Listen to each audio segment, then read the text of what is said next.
Hello everyone, कैसे आप सब लोग। आशा करते हो आप सभी लोग बहुत ही अच्छे हैं। तो अभी आज जो है मैं आपको बताने वाली हूँ जो एडवोकेट्स के नए रूल्स हैं उसके बारे में। ये पूरा वीडियो उसके बारे में रहेगा। बीसीआई की तरफ से एक जो नोटिस है वह जारी हुआ है सभी स्टेट बार काउंसिल को। यस, किसी पर्टिकुलर स्टेट बार काउंसिल के लिए नहीं है, इंडिया के सारे स्टेट बार काउंसिल के लिए नोटिस है। अब जानना ये है कि ये जो नोटिस है वह क्यों बीसीआई को देना पड़ा, ऐसा कौन सा इशू आ गया था कि सभी स्टेट बार को ये नोटिस देना पड़ा। और साथ ही न सिर्फ स्टेट बार को, इसके अलावा काफ़ी सारे ऑनलाइन पोर्टल है, कंपनीज है जो कि इस तरह के काम में इन्वॉल्व है, वकीलों को इन्वॉल्व कर रही है, वहाँ पर भी उनके नोटिसेस गए हैं। सभी से डेडलाइन मांगी है कि इस जो डेडलाइन दी है कि आप जो है इस डेडलाइन के अंदर ये काम जो है ब्यौरा दीजिए, रिप्लाई दीजिए। साथ ही स्टेट बार को भी 20 अगस्त 2024 तक अपनी जो वकीलों के खिलाफ जो ये कुछ अनुशासनात्मक जो कार्यवाही होती है उसकी रिपोर्ट देनी है। तो ये सारा इश्यू क्या है, क्यों वकीलों के जो है अनुशासनात्मक कार्यवाही करने का यहाँ पे बताया गया है, क्यों नोटिस दिया गया है, इसके पीछे का रीजन क्या है। तो चलिए वीडियो की शुरुआत करते हैं इसी से। अब यहाँ पे बीसीआई की तरफ से ये तर्क आया है कि जो वकालत होती है ना वह एक बिजनेस नहीं है, कारोबार नहीं है, बल्कि एक नोबल प्रोफेशन है। यहाँ पर आप इसको कारोबार के रूप में यूज नहीं कर सकते, क्योंकि यह एक सामाजिक सेवा के रूप में थी और इसी के रूप में ही इसको आगे भी बढ़ाना है।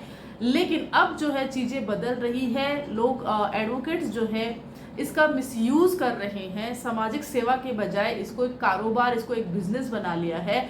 और जहाँ कहीं भी जो नियम है, बीसीआई के नियम है, एडवोकेट्स के रूल्स के जो है उल्लंघन हो रहा है और अपना जो एडवर्टाइजमेंट है या तो जो है अपनी पेशकश है वकालत की, वह सारे काम हो रहे हैं।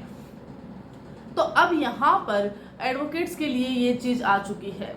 देखिए इसमें ऐसा है कि पहले भी ये रूल हुआ करते थे, पर क्योंकि कंपटीशन पहले कम था, अब जो है कंपटीशन बहुत ज़्यादा हो गया है। बात करते हैं नए जूनियर की या नए इंटर्न की, तो वहाँ पर उनके लिए सरवाइव करना भी मुश्किल हो जाता है। वकालत के लिए बोला जाता है कि यहाँ ये जो वकालत होती है वह अमीरों का एक शौक होता है। यस, साथ ही कहा भी जाता है कि अगर आप वकालत करना चाह रहे हैं तो आपको कम से कम 3 साल इसके लिए देने होंगे। यहाँ की प्रक्रियाएं समझना, यहाँ की प्रैक्टिकल ग्राउंड पे काम करना और साथ में अर्निंग लाना, वो भी एक स्पेसिफिक अर्निंग जो हमें एक अच्छा जो जीवन दे सके। इस प्रकार की अर्निंग के लिए हमें कम से कम 3 साल वकालत को देने होते हैं और मैक्सिमम वो कितने भी हो सकते हैं। तो एक एडवोकेट के लिए बहुत सारी चीज़ें होती है अपनी अर्निंग के लिए, लेकिन अब जो है बीसीआई ने इस पर भी रोक लगा दी है। पूरा मैटर क्या है वह मैं आपके साथ अभी इसी वीडियो में आगे शेयर करती हूँ। यह भी शेयर करेंगे कि यह जो इशू है वह क्यों आया, अभी कौन से रूल्स के अंतर्गत यह हुआ है और एडवोकेट रूल्स क्या कहते हैं। इस तरह से बहुत सारी चीज़ें हैं जो आपके साथ शेयर करनी है, तो वीडियो को बिना स्किप किए पूरा देखना। मद्रास हाईकोर्ट से यह जो इशू है बार काउंसिल ऑफ इंडिया के सामने आता है। यहाँ पर मद्रास हाईकोर्ट की जो स्टेट बार है वहाँ पर इन वकीलों के लिए, वहाँ के जो रजिस्टर्ड वकील है उनके लिए इस तरह की अनुशासनात्मक कार्यवाही की मांग हुई है।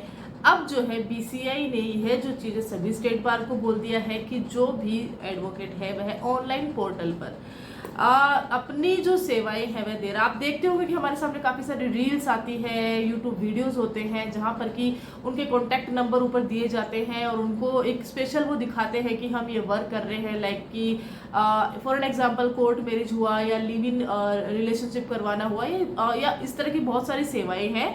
फॉर एन एग्जाम्पल मैंने ये 2 चीज़ बोली है। अब यहाँ पर ये भी एक है कि क्या यूट्यूबर है या कुछ रील्स बनाने वाले हैं, लेकिन ऐसा नहीं है। जहाँ पर कि आप अपनी सेवाएं पेशकश कर रहे हैं। अवेयरनेस अलग चीज़ होती है, स्टडी अलग होती है, एजुकेशन देना अलग होती है, और यह एडवोकेट रूल्स के अंतर्गत, नियम के अंतर्गत ही आती है, यह नियम के विरुद्ध नहीं है। लेकिन वहाँ पर जब आप अपने स्पेशल बताते हैं कि यस मैं एडवोकेट हूँ और मैं ये सेवाएं दे रही हूँ या दे रहा हूँ और इस तरह से आप मुझे संपर्क कर सकते हैं, यह जो चीज़ होती है दर्शाती है। और इन्हीं वकीलों के लिए जो ऑनलाइन पोर्टल पे इस तरह के वर्क कर रहे हैं, वेबसाइट से जुड़े हुए हैं और अपने जो काम है, अपने जो फॉर्म है उसको वहाँ पे रेटिंग दिलवा रहे हैं, किसी भी थ्रू हो रहा है ये काम, उनके लिए यहाँ पर यह जो है अनुशासनात्मक कार्यवाही के लिए बोला गया है। यहाँ पर स्टेट बार को 4 हफ्तों का एक नोट जो है रिप्लाई देने का मौका मिला है। 4 हफ्तों के अंतर्गत उनको यहाँ पे ब्यौरा देना है उन सभी एडवोकेट्स का।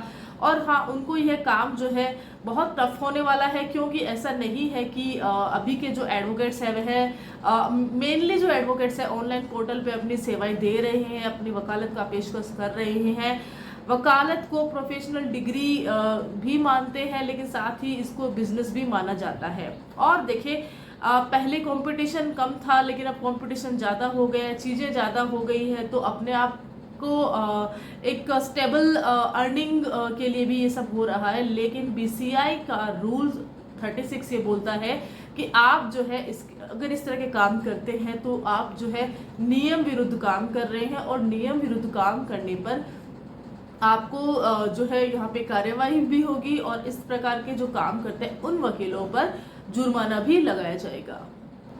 तो मेनली यह थी एक latest update regarding bar council of India का जो नया नोटिस गया है, जो एडवोकेट रूल्स के अंतर्गत गया है। वहाँ पर सभी स्टेट बार को यहाँ पर यह नोटिस गया है, और सभी स्टेट बार को 20 अगस्त तक यहाँ पे उन वकीलों का ब्यौरा देना है जिन पर की इस प्रकार की अनुशासनात्मक कार्यवाही होगी, जिनको की उनको देखना है, उनको सर्च करना है कि कौन से ऐसे वकील हैं जो ऑनलाइन अपनी सेवाएं दे रहे हैं, पेशकश कर रहे हैं, रजिस्ट्रेशन जिन्होंने करवा रखा है वेबसाइट के थ्रू, या बहुत सारे ऑनलाइन पोर्टल्स है, कौन कौन सी कंपनियों से जुड़े हुए हैं, बहुत सारी ऐसी चीज़ें हैं। तो यहाँ पर बीसीआई का यह जो एक्शन है वकीलों के लिए, वह सही है, गलत है, क्या है, आपके पॉइंट ऑफ व्यू क्या है, और आपको क्या लगता है कि किस प्रकार से एक एडवोकेट जो होता है वह अपनी अर्निंग कर पाए। क्योंकि एक प्रोफेशन में, एक स्टडी में हम जो भी हम पढ़ते हैं, तो हमारा मेन मकसद यही रहता है कि हम जो है उसमें अच्छी अर्निंग लेके आए।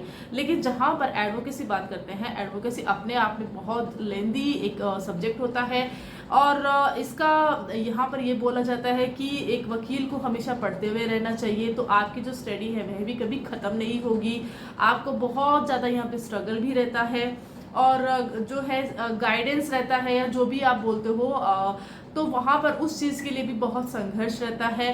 तो अर्निंग के जो सोर्स है यहाँ पर अपने लिए लेकर आना कितना ज़्यादा टफ रहता है, बहुत सारी चीज़ें रहती है। आपके इस पर क्या पॉइंट है, आप अपने पॉइंट ज़रूर शेयर कीजिएगा। Till then, thank you so much.